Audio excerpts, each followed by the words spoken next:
Olá, tudo bem com você? Eu sou o Frei Mário Oliveira, da Missão Franciscana Independente, e a partir de agora, você está aqui juntinho comigo nesse nosso Papo de Fradinho. Para ser bastante sincero, eu nunca consegui entender como é que uma pessoa que se declara cristã, seja pelo segmento católico ou pelo protestantismo, pode votar em alguém que esteja vinculado a partidos de esquerda. Será que essas pessoas votam por pura ignorância política? Por não terem conhecimento da filosofia que esses partidos agregam e representam? Ou será por algum benefício financeiro geralmente efêmero recebido? E se digo isso, é pelo fato de que todos os partidos que formam a chamada base da esquerda brasileira têm como fundamento as filosofias marxista, leninista, trotskista. Ou seja, socialismo ou comunismo. Que, como sabemos, é, antes de tudo, uma linha de pensamento totalmente ateia e, portanto, longe de crer no nosso Deus, o Deus de Abraão. São partidos tão enganadores quanto enganador é o próprio Satanás.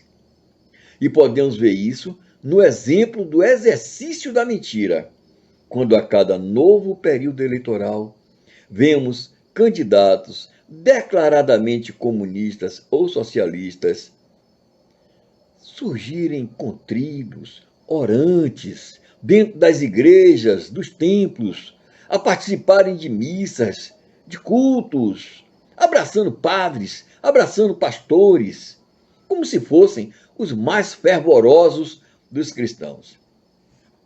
Nos dias de hoje, vemos em noticiários de nossas TVs assassinatos terríveis praticados contra inocentes, inclusive crianças sendo queimadas vivas por grupos de esquerda em terras que são sagradas ao cristianismo. Recentemente, na vizinha Venezuela, estamos passando por um período a ver mortes em plena rua, simplesmente pelo fato do povo estar contestando a reeleição de um governo comunista que todo mundo percebe que não deu certo e que enfiou a Venezuela na mais absoluta e absurda miséria. Mas ainda assim, aqui no Brasil, assistimos a esses nossos partidos de esquerda, inclusive o que sustenta o governo, aplaudindo e se aliando com esses e com outros terríveis exemplos de ditaduras e de criminosos políticos espalhados no mundo afora. E é exatamente quando uma pergunta me cabe fazer a você, que, como eu disse agora há pouco, se diz cristão ou cristã. Será que você tem consciência da quantidade e dos nomes de países, de regimes ditatoriais, onde a palavra Deus é crime?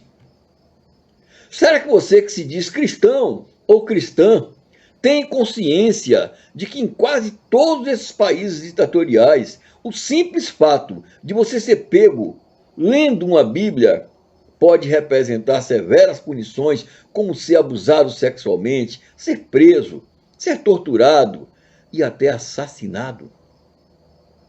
Neste nosso papo de fradinho, eu não desejo fazer com que você acredite em mim, em minhas palavras. O que eu desejo aqui é que, ao menos, você alimente em si o desejo de conhecer um pouquinho melhor o que é o comunismo, ou os regimes de ditadura, e o que eles fazem e praticam o mundo afora, em se tratando de combater ao Cristo. E assim, entenderem que se tem duas coisas que realmente não combinam, uma é água e azeite, a outra é cristão e ateu. E para que você possa tentar entender melhor essa questão e começar a perceber como estão te enganando, eu vou aqui te mostrar alguns países onde, como eu disse, o simples fato de estar com uma Bíblia ou lendo a palavra de Deus pode representar o seu trágico fim. Eu começarei então nossos exemplos pelo Iêmen, um país que está localizado ao sul da Arábia Saudita e que é uma cleptocracia. Sabe o que é uma cleptocracia? É um país cujos líderes são corruptos e que usam o poder político para se apropriar da riqueza da sua nação, geralmente com o desvio ou apropriação indevida de fundos do governo às custas da população em geral. No Iêmen, ler a Bíblia ou praticar a fé cristã é considerada como um crime.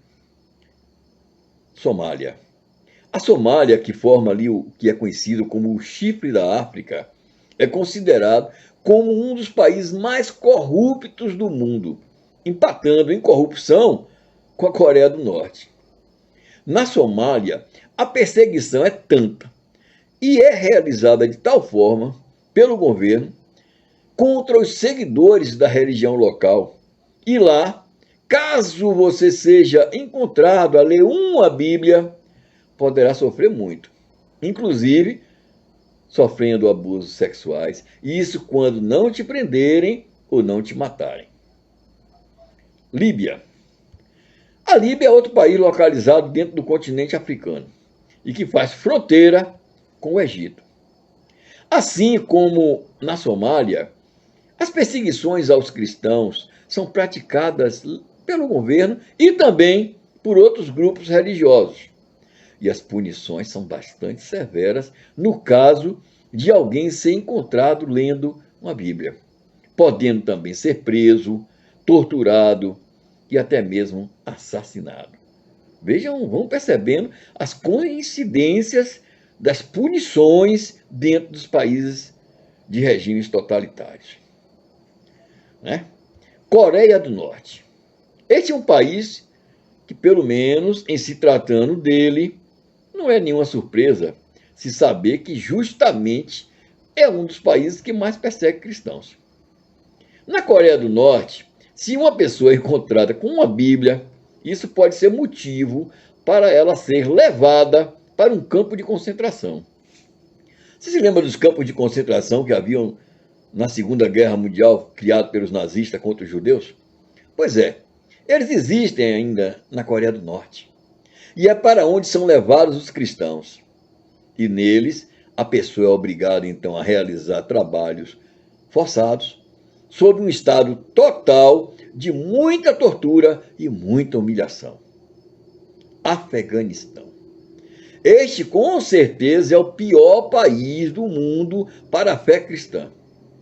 Se você achou que a Somália ou a Coreia do Norte são países difíceis para os seguidores do Cristo, é porque não sabe nada sobre o Afeganistão. Neste país, tudo tem cheiro de ódio e de muita violência.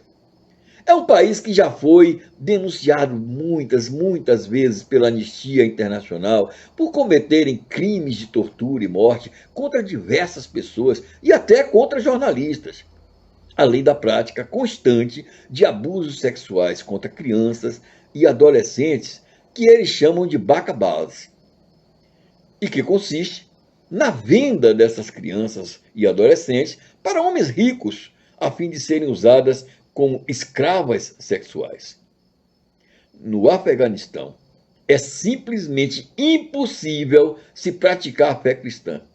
Se alguém por lá descobre que você possui uma Bíblia, imediatamente te denuncia ao governo, que te prende e passa então a fazer inomináveis torturas, até que a pessoa venha a sucumbir.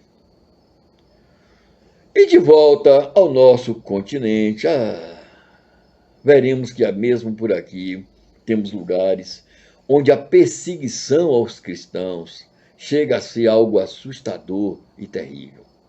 E um desses lugares está situado bem aqui pertinho, na América Central, entre o Oceano Pacífico e o Mar do Caribe, e se chama Nicarágua. É um país conhecido por ter uma das mais belas e impressionantes paisagens, que mistura vulcões com lagos de águas cristalinas e belas praias.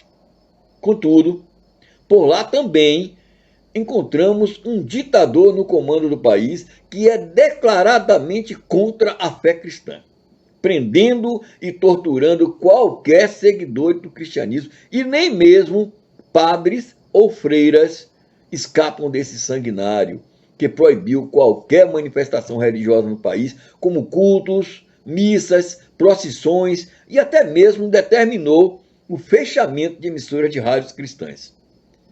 Daniel Ortega, esse é o nome desse presidente, é amigo e parceiro de longas datas e de ideologia do nosso presidente Luiz Inácio Lula da Silva.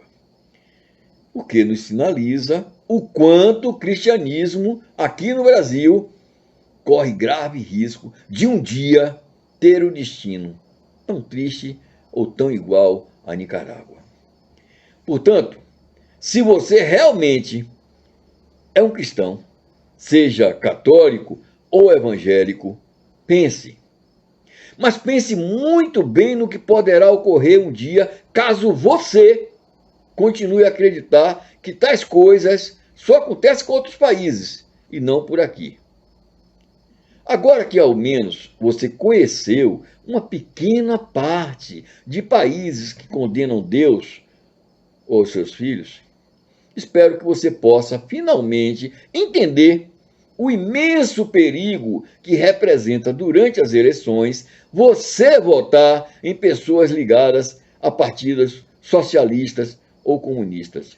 A menos, é claro, que no fundo, você o que deseja ver é que nosso país chegue o dia em que a palavra de Deus possa ser proibida e atirada no lixo, que é onde as esquerdas comunistas jogam tudo quanto se refere a liberdades e a fé. Você cristão ou cristã é quem sabe o que vai fazer. Jesus está indicando novamente a você o caminho. Mas você só andará por este caminho se você quiser. Bom, até o nosso próximo Papo de Fradinho, onde eu espero novamente poder te encontrar. Mas não se esqueça, antes de sair do vídeo, deixe aqui o seu like. E no caso de ainda não ser inscrito, se inscreva, comente, toque o sininho. Estas são atitudes que não vão te custar nadinha, mas com toda certeza serão de extrema importância para a continuidade do nosso trabalho aqui no Papo de Fradinho. Até o nosso próximo vídeo. Paz e bem.